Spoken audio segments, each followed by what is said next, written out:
Hello, in this video I'm going to introduce you to box and whisker plots. Now these are a great way to visualize the data we have from our cumulative frequency graphs.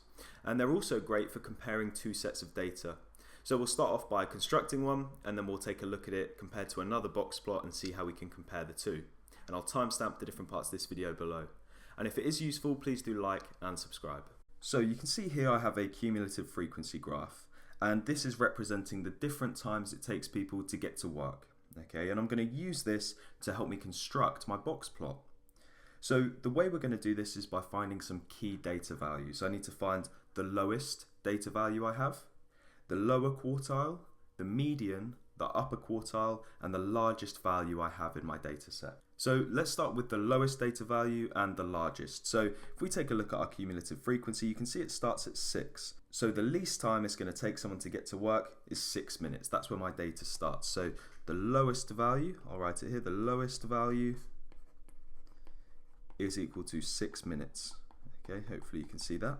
Let's now do the same for the largest data value. Well, that's right at the top of my cumulative frequency, and if I read it off, you can see 20 minutes is the largest amount of time it takes people to get to work. So the largest value is going to be equal to 20 minutes.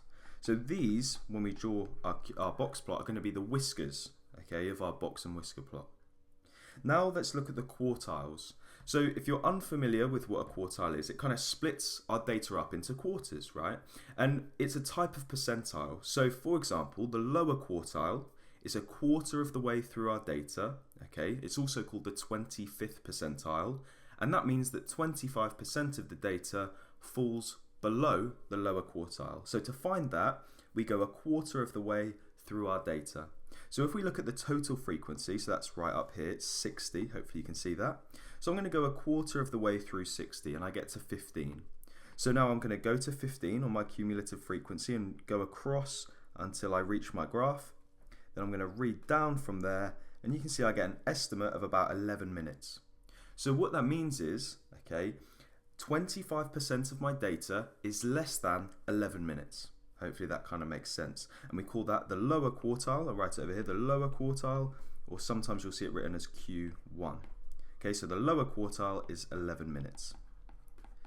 Let's now find the median, okay, which is, if I was to put all of my data in order, it's the middle value, okay? It's a type of average. Now it's also called the 50th percentile, so that means 50% of my data lies below the median. So to find that, we look at the total frequency, which is 60. We half it and we get 30, and I read it off, so I go across 30 till I hit my graph and then down. And you can see the median of this data is 12, so I'll write median, or it's sometimes called Q2, is equal to 12 minutes. And this is just an estimate, okay, so 12 minutes. And finally, we need to find the upper quartile, or what is called Q3, okay, and this is the 75th percentile, or it's 3/4 of my data.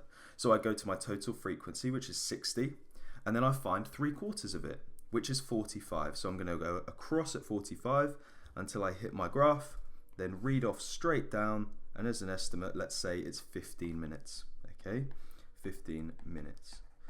So now we have this information, we can construct our box and whisker plots. Let me bring it down, the key pieces of information, okay, and I'm going to draw it on this sort of axis thing here, which represents the time it takes for people to get to work in minutes. So the least amount of time it takes people to get to work is 6 minutes. So I'm going to draw on, let me use a different color, I'm going to draw on a whisker at, not 2, at 6 minutes like so. The largest value I have is 20 minutes, so I'm going to draw the other whisker at 20 minutes. Now we need to do the lower quartile, which is like what the box of our box plot is. So the lower quartile is at 11 minutes, so let me draw that on here like so. And the upper quartile is at 15 minutes, so that's about here like this. This isn't perfect, but hopefully it'll do. And then the median goes in the middle of those two. So the median is at 12 minutes. Let me draw that on like so. And then I make this into the box like this, and then we have a line going through like so. And so I have my lowest data value, I've got, which I'll call, I guess, Q0, that's the least value in my data. I've got my lower quartile, which is Q1. I've got my median, which is Q2. I've got my upper quartile, Q3, and then Q4, which is the highest value in my data set.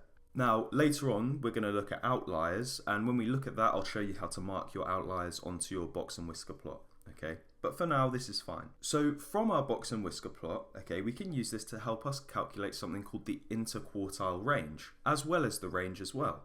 So hopefully you're familiar that the range is the biggest value in your data set, subtract your least value in your data set. And so from this, I can say the range, an estimate of the range is going to be equal to, well, 20 is my highest data value, and 6 is my least. So it's 20 subtract 6, which gives me a range of 14, okay? But we can also calculate something called the interquartile range, which is where we take our upper quartile and we subtract our lower quartile. Now, this is what we call a type of trimmed estimator, okay, because we're only looking at the middle 50% of our data, because if we take a look at our box plot, well, the lower quartile, everything below that is 25% of our data, so from here to here is 25%. Then from our lower quartile to our median, so from here to here, very small, is another 25% of our data. From the median to the upper quartile is 25%, and from the upper quartile to the highest data value is 25%. So we're just looking at that middle 50% of the data, okay, and by doing this we're kind of removing any possible outliers. We're focusing in on where most of the data is, and so we find the range, but just from that smaller sample. And so we say the interquartile range, which we can write as IQR, is equal to my upper quartile, which was 15, subtract my lower quartile, which was 11. And so we get 4 as the interquartile range. So another really useful thing about these box plots is that we can use them to compare two sets of data. So if I scroll down, you'll see I have the same scenario. So this is the time it takes different people to get to work. And the top box plot, company 1, is the one we've just looked at. But then there's a second company, company 2. So what can we say about the times it takes people to get to work at these two companies from this? Well, you want to make a comment about the average, okay, so the median. So the median for company 1, okay, is this bit here, so that's 12 minutes. So I could say company 1 median is equal to 12 minutes, okay? And the company 2 median, well, what is that? That's 10 minutes. So we could say, we could write a statement, we could say, well, the median time for company 1 is higher, so on average, they take a little bit longer to get to work than people at company 2. That's one statement we could make. We could also talk about the range in the data between the two. So if we had a look, we could calculate the range of company 1, which we did up here, and we got 14. And we could do the same, so let me make a note of this. The range, I'll do R of company 1, was 14 minutes, like so. And we could also do the range of company 2. Company 2, so that's 28 subtract 4, which is 24 minutes. And we could do the same with the interquartile range too. And we could say, well, the range and interquartile range of company 2 is higher, so they have a higher spread of times to get to work. Okay, so they're the two statements that we could make. So hopefully this video was useful. If it was, please do like and subscribe, and go over to my channel where I have loads of other maths tutorials. Thanks for watching.